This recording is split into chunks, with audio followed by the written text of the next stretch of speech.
बिस्मिल्लाहिर्रहमानिर्रहीम। मैं हूं उमैर निसार और आप देख रहे हैं मेरा YouTube channel think and grow rich with Umair Nisar. अगर आप फिजिक्स फर्स्ट ईयर एफएससी करने से परेशान हैं, आपको समझ नहीं आती फिजिक्स की, तो ये वीडियो आपके लिए है, ये प्लेटफॉर्म आपके लिए है। मैं यहाँ पर मौजूद हूँ आपको गाइड करने के लिए, समझाने के लिए फिजिक्स। डियर स्टूडेंट्स, आज फिजिक्स का chapter number 4, work done bye a variable force.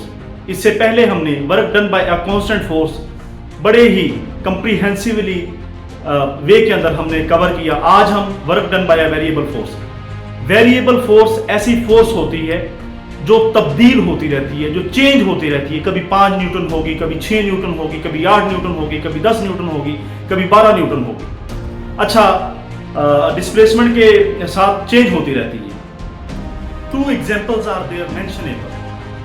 2 examples काबिले जिक्र हैं। पहली, आप जब भी जमीन से कोई भी चीज ऊपर को फेंकते हैं तो क्या होता है, जमीन उसे अपनी तरफ से नीचे खींचती है। नीचे जमीन के अंदर कशिश की कुव्वत है, जमीन के अंदर फोर्स ऑफ ग्रेविटी है।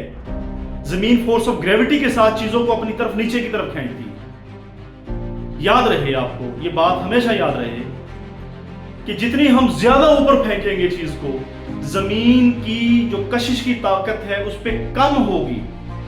तो हमने ये बात पढ़ी हुई है यहां पर कि जैसे ये अर्थ है, आपने अगर इस बाल को ऊपर फेंका, यहां पे फेंका,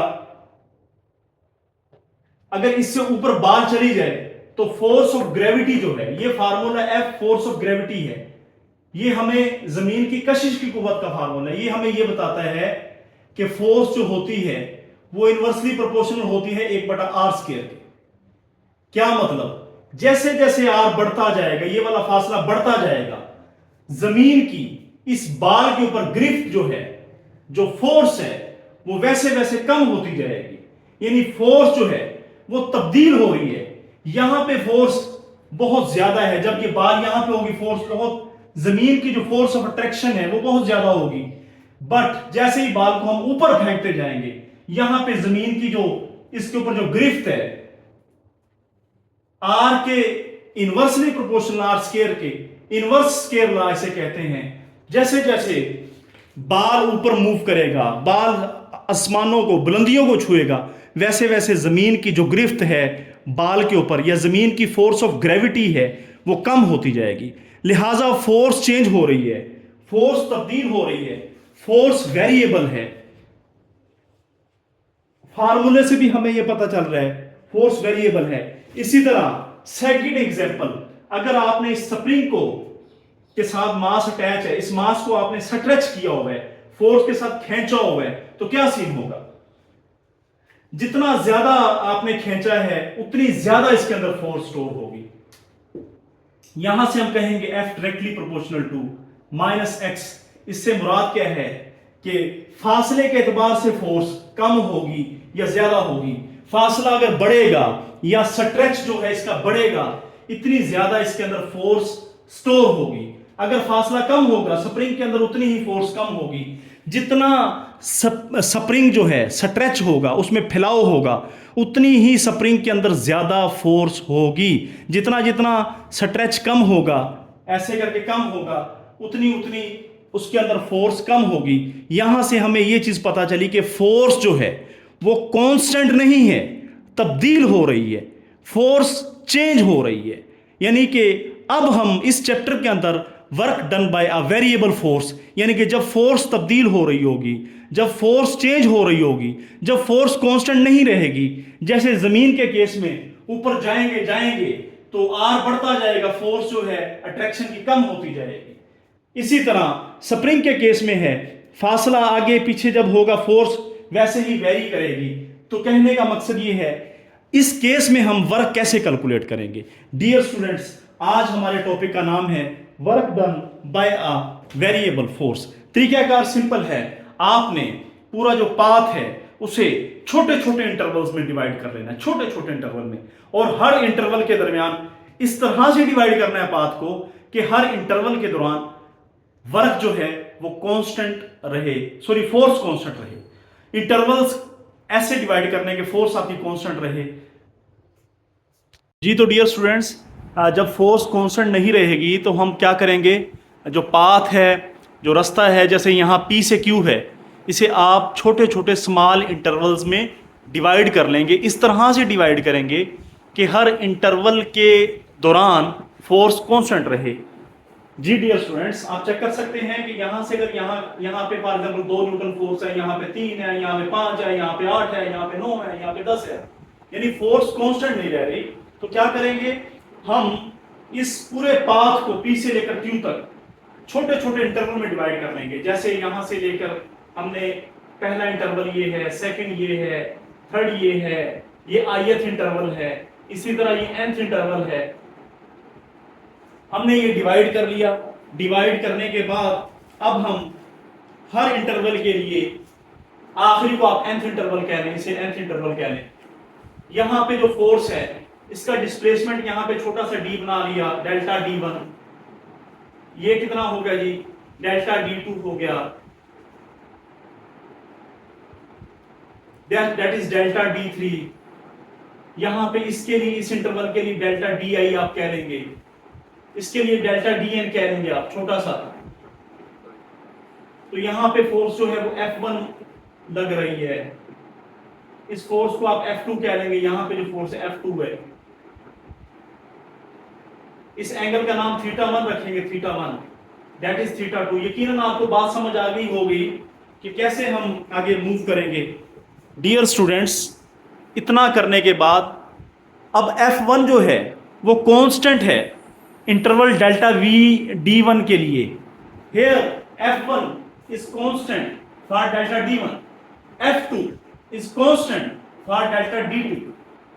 Similarly, Fn is constant for delta dn।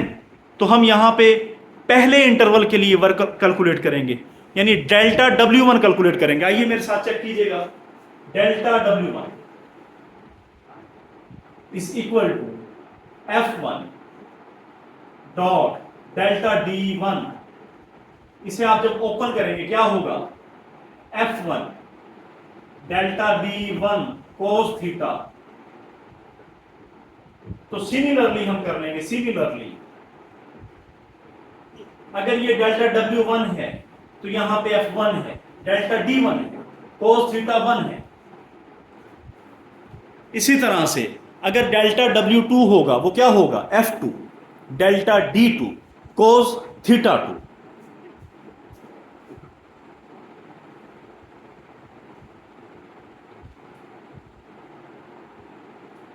ये 2 है, यहां पे 2 delta d2 cos theta 2। Similarly इसी तरह से हम मूव करते आएंगे नीचे और डेल्टा wn लिखेंगे। डेल्टा wn क्या होगा, साफ जाहिर है Fn delta dn cos theta n।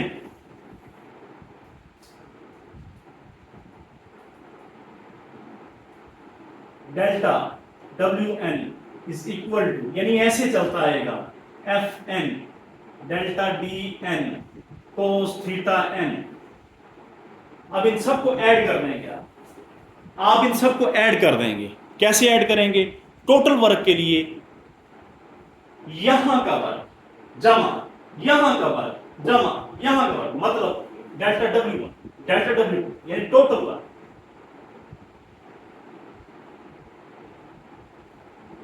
Total work is given by, कैसे दिया जाएगा, del w is equal to delta w1 plus delta w2 plus dot dot dot delta wn। यहां पे वैल्यू लगाएंगे, F1 delta d1 cos theta 1, F1 cos delta d1 cos theta 1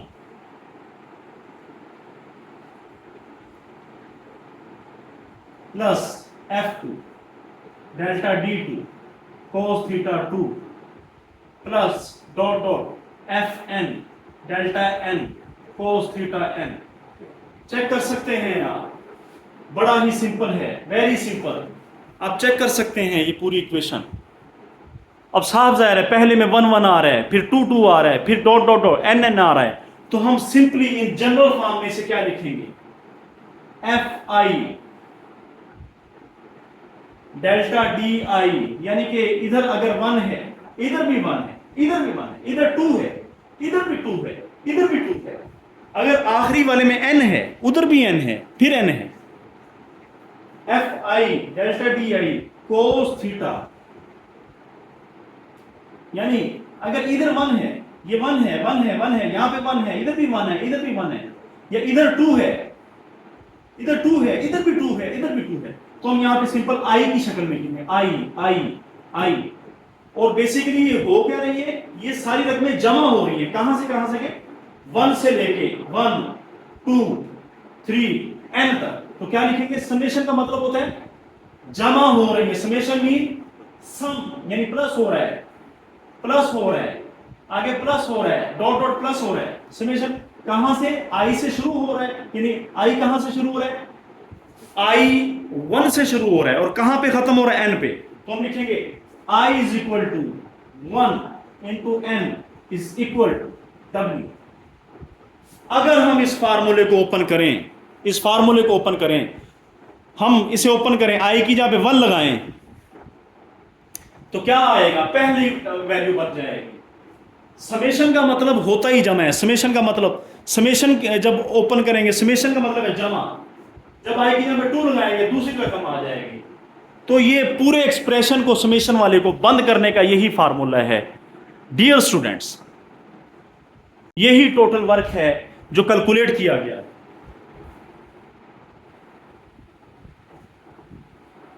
लिहाजा हम work को graph के जरिए भी कैलकुलेट कर सकते हैं। We can calculate work by graph, जैसे पीछे हमने किया था। आइए देखते हैं। जी तो डियर स्टूडेंट्स, हमारे पास ये इक्वेशन हमने ऊपर बनाई कि जो टोटल वर्क है वो ये है, लेकिन we will examine it graphically. हम इस पूरी इक्वेशन को ग्राफिकली देखेंगे, बेसिकली ग्राफिकली यानी ग्राफ के ऊपर। आप जब ग्राफ बनाएंगे तो इससे मुराद क्या है, बेसिकली ये क्या बता रही है हमें। हाँ जी, आए ग्राफ के ऊपर आए। ग्राफ हमने बना लिया, ये है वाई एक्सिस, ये है एक्स एक्सिस। आपने फोर्स को हमेशा वाई एक्सिस लेना होता है। यहाँ पे एफ कोस थीटा का एफ कोस कंपोनेंट आप वाई एक्सिस के अलोंग ले रहे हैं, एक्स एक्सिस के अलोंग आप डिस्प्लेसमेंट ले रहे हैं, डी ले रहे हैं, D is along X axis, F cos is along Y axis. Dear students, अब हमने तमाम जो हमारा पाथ है, ये वाला पाथ जो है, इसने हमने इसे छोटे छोटे इंटरवल्स में, यानी डिस्प्लेसमेंट को आपने डिवाइड कर लेना है। ये डेल्टा D1 है यहाँ से, ये डेल्टा D2 है, यहाँ पे ये डेल्टा DI है, ये डेल्टा DN है। यानी डिस्प्लेसमेंट को हमने छोटे पाथ डिफरेंस के अंदर, छोटे पाथ इंटरवल्स में delta D1 delta D2 dot dot delta DI delta DN की शक्ल में डिवाइड कर लिया। डेल्टा D1 के दौरान एफ कोस का जो अलोंग वाई जो F1 कोस थीटा 1 ये वाला अमल करेगी फोर्स, ये अलोंग वाई एक्सिस है, delta D1 along X axis है। इसी तरह डेल्टा D2 के दौरान अलोंग वाई यानी एफ कोस यानी F2 cos theta 2 F2 cos theta 2 होगा। इसी तरह डेल्टा DI यानी आयत जो रेक्टेंगल है, ये भी याद रहे, दिस इज अ रेक्टेंगल, ये रेक्टेंगल है, दैट इज अ रेक्टेंगल, ये रेक्टेंगल है, रेक्टेंगल, दिस इज रेक्टेंगल, ये आयत रेक्टेंगल है, ये आयत रेक्टेंगल है। आयत रेक्टेंगल, इसका जो अगर वर्क कैलकुलेट करेंगे, सॉरी इसका रेक्टेंगुलर, इसका एरिया कैलकुलेट करते हैं सबसे पहले। इस रेक्टेंगल का एरिया क्या होता है, लंबाई मल्टीप्लाई बाय चौड़ाई। आइए आयत रेक्टेंगल का एरिया कैलकुलेट करते हैं। इसकी लंबाई क्या है, एफ आई कोस थीटा, यानी ये वाली, ये एफ आई कोस थीटा आई है, ये भी एफ आई कोस थीटा आई होगी, और इसकी चौड़ाई क्या है, डेल्टा डी आई। तो आइए देखते हैं, area is equal, this is F I cos theta I multiply by लंबाई मल्टीप्लाई चौड़ाई, चौड़ाई is delta D I, delta D I is equal to F I cos theta I, delta di, that is area। हमें यहां से पता चल गया है कि ये एरिया हमने कैलकुलेट किया है लंबाई ज़रब चौड़ाई करके, किया तो एरिया कैलकुलेट है, लेकिन ये वर्क का फार्मूला आ गया है F cos थीटा di। आप नीचे चेक कर सकते हैं, जिसे हम एग्जामाइन करने लगे हुए हैं, we will examine it graphically, उसे आप चेक कर सकते हैं। इसी तरह से इससे मुराद क्या है, आयत रेक्टेंगल का अगर ये एरिया है, अगर हम इन तमाम रेक्टेंगल्स के एरिया को ऐड करेंगे तो ये नीचे वाला बन जाएगा, यही चीज़ है। इससे मुराद क्या हुआ फिर, इससे मुराद यही हुआ कि work done by this equation is basically equal to the, क्या इक्वल टू द सम, किसका sum, of the areas of rectangle, इसका एरिया जमा इसका एरिया, यानी I is equal to 1 to n से मुराद हुआ पहली से लेकर nth रेक्टेंगल, ये पहली रेक्टेंगल है, ये दूसरी, ये तीसरी, nth रेक्टेंगल तक इसका एरिया जमा इसका एरिया जमा इसका एरिया, यानी ये n रेक्टेंगल का जो एरिया का जो सम है वो बेसिकली टोटल वर्क डन के इक्वल है। आगे हम बुक, तो डियर स्टूडेंट्स, अगर डेल्टा डी आई बहुत समाल हो जाए, डेल्टा डी आई बहुत समाल हो जाए तो साफ जाहिर है कि हम लिमिट अप्लाई करेंगे, अगर डेल्टा डी और वर्क जो है वो मज़ीद एक्यूरेट हमें फाइंड आउट होगा। आइए देखिएगा कैसे ये हमारे पास है जी, डेल्टा डी अगर समाल हो जाए, if this limit delta T approaches to zero, जो फासला है वो बहुत थोड़ा हो जाए, डेल्टा डी मज़ीद छोटा हो जाए, तो क्या होगा जी, then we obtain an exact result for work done, accurate हमारे पास वर्क डन आएगा। आइए सीखते हैं कि डेल्टा डी बेसिकली कैसे समाल हो जाए। जैसे डेल्टा डी वन है, ये थोड़ा और छोटा हो जाए और ये छोटा हो जाए वर्क डन, ये और छोटा हो जाए, क्या मतलब, ये डेल्टा डी जो फासला है, ये वाला फासला है, मजीद छोटा हो जाए, तो delta D approaches to zero, then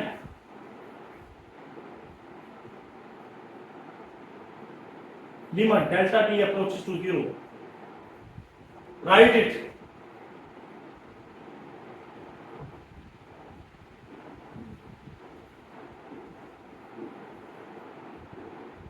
low जी हमारे पास वर्क आ चुका है, टोटल वर्क आ चुका है।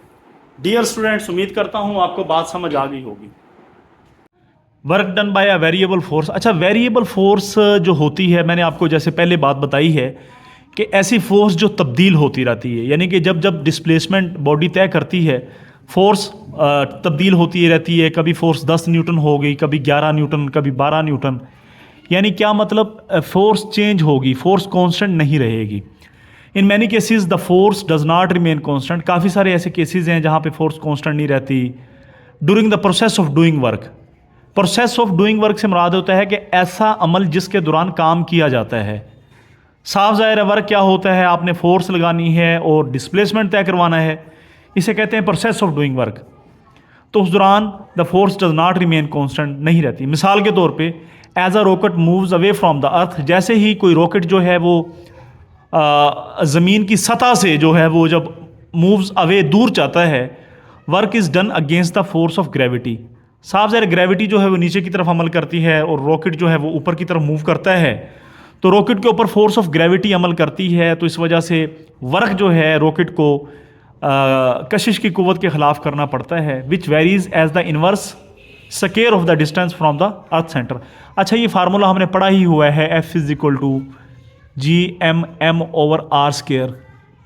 क्या मतलब, यानी कि F इन्वर्सली प्रोपोर्शनल होता है 1/r²। ये है वो r², यानी कि जितना फासला बढ़ता जाएगा उतनी फोर्स क्या होती जाएगी, कम होती जाएगी। तो फोर्स उतनी कम होती जाएगी, यानी फोर्स में तब्दीली आएगी, फोर्स एक जैसी नहीं रहेगी। जैसे जैसे फासला बढ़ेगा, फासले का स्क्वायर, इन्वर्स स्क्वायर, इन्वर्स से मुराद है कि ये अगली जो रकम है ये बटे में है। जैसे जैसे ये फासला बढ़ेगा तो फोर्स कम होती जाएगी, फोर्स यानी कांस्टेंट नहीं रहेगी, वेरिएबल होगी, तब्दील होती रहेगी। तो साफ ज़ाहिर है जी, हमने यही हमारा टॉपिक है, work done bye a variable force. तो विच वेरीज, जो फोर्स है वो वेरी करेगी, तब्दील होगी as the inverse square of the distance from the earth centre. Earth के सेंटर से जितना आपका फासला होगा उसके स्केयर के इनवर्स, यानी कि अच्छा, similarly the force exerted by a spring, अगर स्प्रिंग जो फोर्स लगाता है, जैसे मैंने पहले बताया है, increases with the amount of stretch, जितना आप स्प्रिंग, क्या मुराद है जी, the force exerted by spring, यानी एक स्प्रिंग जो है आपके पास, ये वाला स्प्रिंग है, ये इसके साथ मास है। अब साफ ज़ाहिर है ये जब स्प्रिंग इस मास को आगे खींचेगा या धकेलेगा तो फोर्स स्प्रिंग एक्सर्ट करेगा। अच्छा, जितना ज़्यादा इस स्प्रिंग को स्ट्रेच कर लेंगे, खींच लेंगे, उतनी ज़्यादा फोर्स स्प्रिंग लगाएगा। तो यहाँ पे साफ ज़ाहिर है ज़्यादा आपने एक्स यानी इसे खींचा है ज़्यादा आपने, यानी कि यहाँ पे मैं बना के भी दिखा देता हूँ आपको कि अगर ये हमारे पास ये ब्लॉक है, इसे आप ज़्यादा खींचेंगे तो साफ ज़ाहिर है जो स्प्रिंग है वो ज़्यादा फोर्स लगाएगा। कम है तो कम, यानी फोर्स में तब्दीली आ रही है जी, फोर्स में चेंज आ रहा है जी, फोर्स वेरिएबल है, फोर्स तब्दील हो रही है। तो यही work done by variable force पढ़ रहे हैं। चाहे रॉकेट ऊपर मूव करता है, वो inverse square of the distance वाले फार्मूले के जरिए फोर्स कम होगी। स्प्रिंग वाले केस में जितनी स्ट्रेच ज़्यादा है उतना फोर्स स्प्रिंग ज़्यादा लगा है। How can we calculate the work done in such situation, इस तरह की सिचुएशन में हम वर्क डन कैसे कैलकुलेट करेंगे। प्यारे बच्चों, यही टॉपिक का नाम है कि हमने वर्क डन कैसे कैलकुलेट करना, work done by variable force. अच्छा, इसी तरह से ये फिगर है जी, हम जैसे मैंने शुरू में बताया है, the path of particles in the X Y plane as it moves from point P and Q, the path has been, इस तरह के केस में जो पाथ है has been divided into N short intervals of displacement.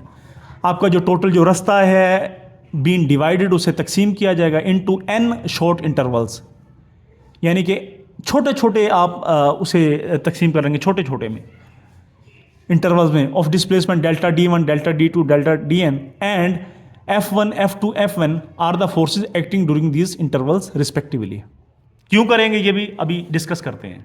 अच्छा जी, ये हमारे पास path है, आप ये चेक कर सकते हैं P से लेकर Q तक का ये जो फासला है, लेकिन इस पाथ के दौरान जो फोर्स है वो कांस्टेंट नहीं रहेगी, या साफ ज़ाहिर है पाथ यहाँ पे ज़्यादा फोर्स है, यहाँ पे कम है, यहाँ पे ज़्यादा है, यहाँ पे कम है, क्योंकि फासला ही कर्व्ड है, तो लिहाजा यहाँ पे फोर्स बहुत कहीं कम कहीं ज़्यादा, ये वाला सीन यहाँ पे रहेगा। तो हमने किया क्या कि पाथ को छोटे छोटे इंटरवल, जैसे ये वाला है, ये है, ये है, ये है, इस तरह से तकसीम किया है कि यहाँ से लेकर यहाँ तक इस इंटरवल के दौरान फोर्स कांस्टेंट रहे, इस इंटरवल से इस इंटरवल तक फोर्स कांस्टेंट रहे। अब यहाँ पे कहीं 5 न्यूटन लग रही है, कहीं पे 6, कहीं पे 7, कहीं पे 8, कभी 9, कभी 10, क्योंकि पाथ जो है, जो रास्ता जो है आपके पास, वो टोटल जो है वो खमदार है, कर्व्ड है, तो लिहाजा कहीं 5, कहीं 6, कहीं 7, कहीं 8, कहीं 9, इस तरह फोर्स क्योंकि लग रही है, तो हम इस वजह से ही पाथ को हमने छोटे इंटरवल में तकसीम किया कि यहाँ पे फोर्स 5 फॉर एग्जांपल लग रही है इस इंटरवल के दौरान, तो 5 ही लगेगी।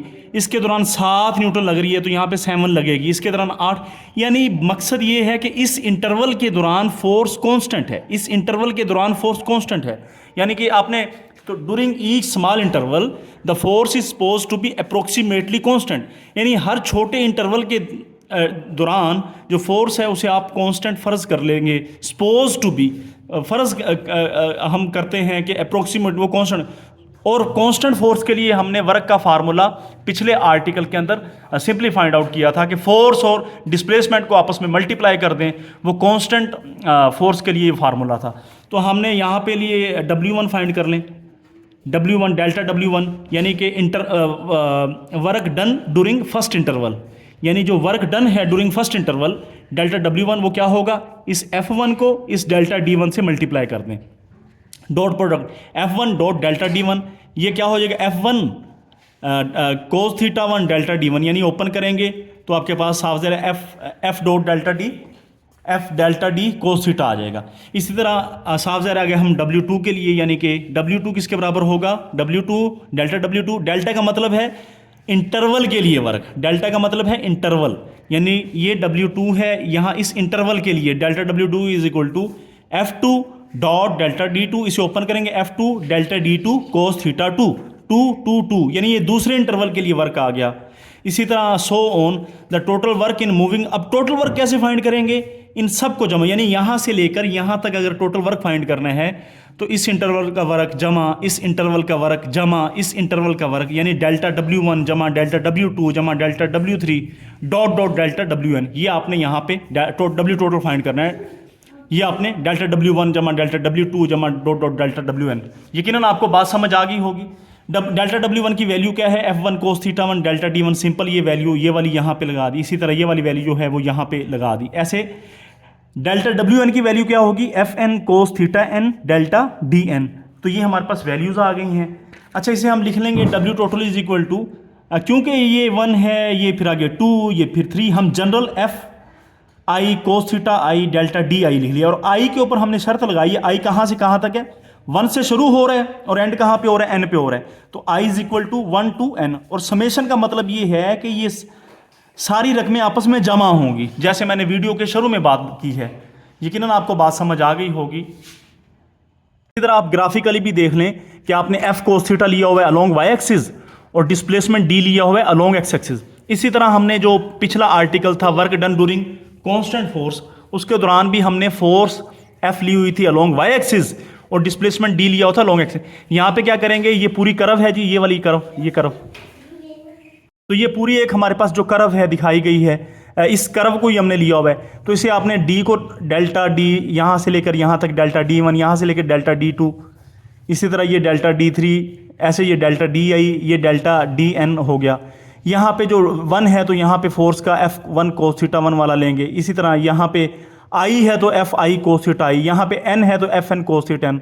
तो ये सिंपल बिल्कुल आपने ग्राफ भी बनाना है। We can examine graphically by plotting, हम ग्राफिकली भी एग्जामाइन कर सकते हैं। प्लॉट करने से क्या प्लॉट करना है, अब F cos θ long y axis, F cos θ versus D, ये F cos θ है वर्सेस D से मुराद ये वाला D है। The displacement has been divided, अब ये सारा डिस्प्लेसमेंट है, इसे डिवाइड किया गया है delta D1 delta D2 delta D3 delta DN तक, हैज़ बीन सब divided into the n equal intervals, यानी इक्वल इंटरवल्स हैं, ये वाला भी इक्वल है, ये वाला भी इक्वल है, ये भी। The value of F cos θ at the beginning of each interval is indicated, जो शुरू में वैल्यू उसकी दी गई है। नाउ द आयत शेडेड रेक्टेंगुलर हैज़ एरिया, अब एरिया क्या होगा, आई का ये वाला है आयत, इसका एरिया क्या होगा, Fi cos θ, यानी ये वाला जो पार्ट है, ये बेसिकली Fi cos θ वाला ये वाला पार्ट है अलोंग y, क्योंकि F cos θ अलोंग y है, ये लेंथ है और विड्थ क्या है delta DI।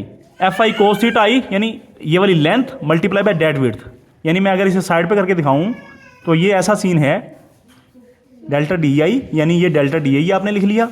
Fi cos θ I basically ये है Fi cos θ I, Fi cos θ I multiply by delta DI, यानी लंबाई ज़रब चौड़ाई, वो एरिया होता है। तो वही बात है, द वैल्यू ऑफ आयत शेडेड रेक्टेंगल, आपने आयत शेडेड रेक्टेंगल यानी ये वाला रेक्टेंगल ले लिया आपने, इसमें ये डेल्टा DI है, ये Fi cos θ I है। तो आपने क्या किया जी, Fi cos θ I एरिया जो है लंबाई ज़रब चौड़ाई, length multiply by width, length multiply by width, Fi cos θ I यानी that multiply by that, which is the work done during the ith interval, यानी आप एरिया फाइंड करते हैं तो वो वर्क डन आ जाता है। ये बात हमने पहले भी की हुई है। Thus the work done given by equation 4.4, यानी ये इक्वेशन 4.4 जो हमारे पास ith इंटरवल के लिए है, equals the sum of area of all the rectangles, यानी ये आप इस रेक्टेंगल का एरिया जमा इस रेक्टेंगल का एरिया, इसका एरिया लेंगे वो भी वर्क डन, वो भी वर्क डन, इसका एरिया लेंगे वो भी वर्क डन, यानी कि रेक्टेंगल के एरियाज़ को जब हम जमा करेंगे बेसिकली वो टोटल जो वर्क डन है वो आ जाएगा हमारे पास। तो वही बात यहाँ पे कर रहा है कि equal the sum of the area of all the rectangle if we subdivide the distance into a large number of intervals, अगर हम जो डिस्टेंस को सब डिवाइड कर देते हैं, मज़ीद तकसीम कर देते हैं large in so that each delta D becomes very small, यानी कि आप इसे मज़ीद छोटे हिस्सों में तकसीम कर दें, यानी अब यहाँ से लेके यहाँ तक तकसीम किया, यहाँ मज़ीद और छोटे में कर दें और छोटे में कर दें, ऐसे करके ऐसे इतना कर दें कि डेल्टा DI है वो 0 को अप्रोच कर जाए। If we subdivide the distance into a large number of intervals so that delta D becomes very small, the work done becomes more accurate, work done जो बहुत ज़्यादा एक्यूरेट हो जाएगा। If we let delta D to approach 0, check कर सकते हैं हम delta D पे लिमिट लगाएंगे, delta D approaches to zero, limit delta D approaches to zero, यानी डेल्टा डी अगर बहुत छोटा हो जाएगा तो लिमिट लगाई, limit delta D approaches to zero. तो यहाँ पे I is equal to 1 to n है, एफ आई कोसीटा आई है, डेल्टा डी आई है। तो ये बात हमने ऊपर की है कि अगर डेल्टा डी जो है वो ज़्यादा स्मॉल हो जाएगा तो फिर we let each delta D to approach to zero. फिर ये हमारे पास seen, if this limit approaches to zero the total area of the rectangle approaches the area between the F cos theta versus curve and X axis P to Q. तो ये पढ़ लीजिएगा सारे बच्चे जी। ये आखिर में हम बात जो करेंगे सिंपली कि the work done bye a variable force, अगर वेरिएबल फोर्स है उसके ज़रिए वर्क है in moving a particle between 2 points, 2 points के दरमियान आप मूव कर रहे हैं, जैसे यहाँ पे इधर से ऐसे करके मूव कर रहे थे, यानी कि वेरिएबल फोर्स है आपके पास, work done by moving between points P to Q. Thus work done by a variable force in moving a particle between 2 points is equal to the area, area ले लें अंडर द, किसके under, F cos theta versus D curve, जैसे कि हमने यहाँ पे लिया है between the 2 points P and Q. यकीनन आपको बात समझ आ गई होगी, work done by variable force